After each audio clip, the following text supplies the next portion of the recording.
Hi everyone, welcome to our part 2 of helping children learn to tell time for our Developing School Readiness video. Hi everyone, in part 1 of our helping children learn to tell time, we talked about time concepts and introducing children to time by letting them know that their experiences have particular schedules and routines that happen at certain times of the day. Now we're going to get to the clock. First, we want to show children the difference between a digital clock, which is simple and easy to explain the numbers, and of course, the classic analog clock.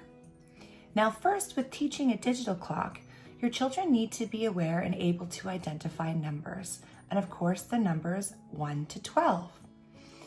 It's also important to explain to children different times throughout the day where they can identify the numbers to the time. For example, AM is before lunchtime, keeping lunchtime at noon. And PM is after lunchtime. We have nap in the PM and we have afternoon snack in the PM. We also have dinner at PM and we sleep at night, which is also PM. Those are just simple ways to teach your children to understand and identify within a digital clock. But of course, if you want to keep the traditional analog clock and teach those skills, we have to show children the difference between a big hand and a short hand. You can do this by drawing a simple clock on a piece of paper, then using Play-Doh. Play-Doh, one color for the short hand and another color for the big hand. If you're using Play-Doh with your children, allow your children to make the hands on the clock and to place them at different numbers on your clock. This is a great activity to do to help children learn time. When using visual clocks in your home to identify the time and teach children how to read an analog clock, it is very important to always identify the big hand in one color and the short hand in another color. This makes the visual easy and appealing for children to identify the different numbers and the different times throughout the day. You can also use different symbols on your clock, such as a sun and a moon. You can put the sun on the clock when you're trying to teach them that it's the AM, the daytime, and you can use a moon on your clock to identify the PM, the nighttime, or after lunch. And remember from part 1 to introduce lots of experiences that children enjoy, especially at a young age, so they're able to identify those experiences with the time of day.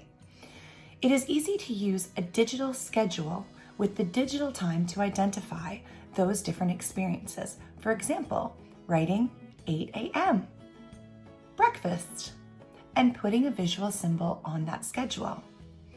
10 a.m., snack time, and putting a symbol to identify that. You could also do a symbol for outdoor play, a symbol for nap time, a symbol for time to do Lego, and a symbol for rest time.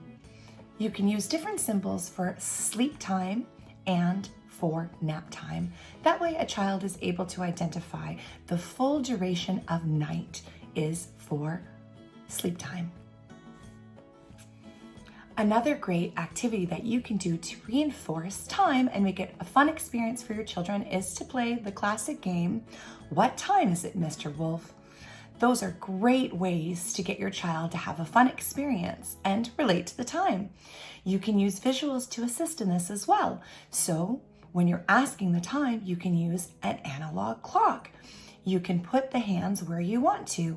So, what time is it, Mr. Wolf? And you can place a time clock up in the air and the children can say, it's 3 o'clock, Mr. Wolf. For those of you that don't remember or haven't played What Time Is It, Mr. Wolf, I'm going to explain how to play the game here. Stand at a distance from your child. Have your back facing your child. Your child will then call out, what time is it, Mr. Wolf? You then pick a time. It's 2 o'clock. Your child will then take those amount of steps forward. 1, 2. Your child will keep calling out, what time is it, Mr. Wolf? And you keep repeating a different time and they walk towards you. When you feel they're getting very close, When they call out, what time is it? You will say, it's dinner time. At that point, you turn around and then you can chase them, roar, because you're a wolf. Thanks for watching another Developing School Readiness video and our 2-part series on teaching your child how to tell time.